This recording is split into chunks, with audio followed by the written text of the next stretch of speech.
ஒரு படத்துல ஒரு கேரக்டருக்கு நேம் கொடுத்து யூஸ் பண்ணியிருப்பாங்க. ஆனா கடைசி வரைக்கும் அந்த நேம்க்குரிய கேரக்டர் இவங்க தான் அப்படின்னு சொல்லிட்டு காமிச்சிருக்க மாட்டாங்க. அதாவது அந்த பர்சனை நம்ம பார்த்துருக்க மாட்டோம். ஸோ அப்படி வந்த 3 கேரக்டர்ஸை தான் இந்த வீடியோவில் பார்க்க போகிறோம். வணக்கம் and welcome to voice of Mila. Third piece நம்ம பார்க்க போகிற கேரக்டர் யாருன்னு பார்த்தீங்கன்னா யதி. இந்த கேரக்டர் தேவரா மூவியில் யூஸ் பண்ணியிருப்பாங்க. யதியை தேடி போகும்போது தான் தேவரா பற்றின கதையே வெளிவரும். ஆனால் கடைசி வரைக்கும் யதி யாருன்றதை பார்ட் 1ல் காமிச்சிருக்க மாட்டாங்க. மைட் பி பார்ட் 2ல் காமிப்பாங்களான்னு பார்க்கலாம். யதியை பத்தி உங்களுக்கு கண்டிப்பா தெரியும். செகண்ட் பீஸ் நம்ம பார்க்க போகிற கேரக்டர் யாருன்னு பார்த்தீங்கன்னா வாடாமல்லி. இந்த கேரக்டர் வெற்றிவேல் மூவியில் யூஸ் பண்ணியிருப்பாங்க. தம்பிராமையா அவர்களோட மனைவியாக இந்த கேரக்டர் இருக்கும்.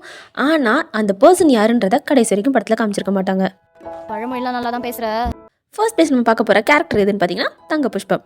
எஸ், விஐபி மூவியில் விவேக் அவர்களோட மனைவியாக இந்த கேரக்டரை யூஸ் பண்ணியிருப்பாங்க. ஆனால் கடைசி வரைக்கும் தங்க புஷ்பம் இவங்க தான் அப்படின்னு சொல்லிட்டு அந்த பர்சனை காமிச்சிருக்க மாட்டாங்க. தங்க புஷ்பம்.